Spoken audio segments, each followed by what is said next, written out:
Hey everyone, thanks again for being part of our essential oil community. I thought today I would just share a quick video on proper essential oil storage, and that's because I'm often asked by people, I've had these certain essential oils for months or maybe even years, and are they still good? Can I still use them, or will they harm me? And my answer usually is it depends. And it depends on how those essential oils were stored, what oil, and whether they were opened or not. There is some interesting research, though, that has looked at really old, years, decades old essential oils. For example, there was one study done where they examined 50-year-old peppermint essential oil, and they evaluated its composition and aromatic characteristics as well as its antimicrobial activity against a fresh sample. And so this comparison showed that this unopened, properly stored in a cool, dark place 50-year-old peppermint either met or exceeded the quality of a fresh batch of essential oils, of peppermint essential oil. Another study showed that 70-year-old lavender essential oil had very little oxidation when they did a chemical analysis of it, because the lavender had been unopened and stored in a proper manner. And so this shows us that essential oils can actually last a very long time, even decades, if they're stored properly. On the other hand, essential oils are not immune to the laws of nature. And so their biggest threats are oxygen, heat, and light or UV rays, because each of these can degrade the therapeutic value and composition of an essential oil. For example, higher heat actually accelerates chemical reactions, meaning it will change the essential oil's chemistry. UV lights actually split.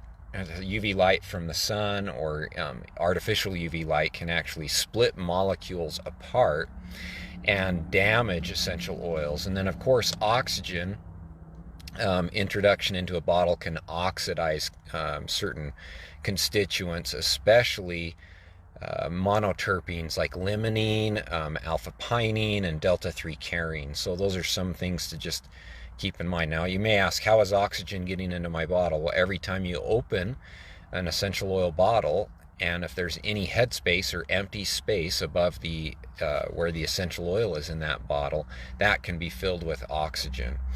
One last thing, sesquiterpene-rich essential oils are more stable and less prone to damage during storage. So research shows that essential oil composition definitely changes depending on how an essential oil was stored. So I wanted to give just 5 or 6 tips on how you can store your essential oils properly so that they can last a long time. Number one is that always store them in dark glass. So we wouldn't want to have essential oils in a clear glass or a plastic bottle, but like a dark amber. You can even use like a cobalt blue, but it needs to be a dark glass. Second is keep them in a cool, dark place. That's really important because that helps to protect them against 2 of those threats, the UV lights and also the heat that can damage your essential oils.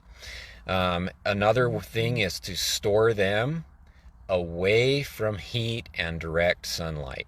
So, for example, we wouldn't want to place our essential oils on a window where they could be exposed to the UV light all the time, or we wouldn't want to put them in next to our furnace or a boiler or anything like that where there's a heat source. Fourth is you may want to consider transferring partially used essential oil bottles into smaller ones. So for example, if you have a 15 milliliter essential oil bottle and you've used half of it, then maybe you want to transfer it to a 10 milliliter bottle. Or if you have a 10 milliliter bottle and you've used half of it, you might want to transfer it to a 5 milliliter bottle. The reason for this is because that reduces the amount of oxygen that's in the top of the bottle or in that headspace. So it's protecting it against that oxidation that can occur. And if you have an oxidized essential oil and you put that on your skin, then you're more likely to experience irritation. So that is something that we definitely want to avoid. Fifth, consider storing citrus oils and some tree oils like maybe a pine or cypress essential oil that are really high in those monoterpenes that we're talking about in the refrigerator. Because this can help to preserve them. Then when you do need to use those, I would suggest allowing them to return to room temperature before you open and use them. So it makes it a little less convenient, but it may preserve those essential oils that are more prone to being damaged due to those threats that we talked about earlier. And then last tip is, some people will tell me, oh, I forgot I had my essential oils and I left it in the car, and they may be in Arizona and it's 115 degrees outside and they're going, oh, do I need to throw all my essential oils away?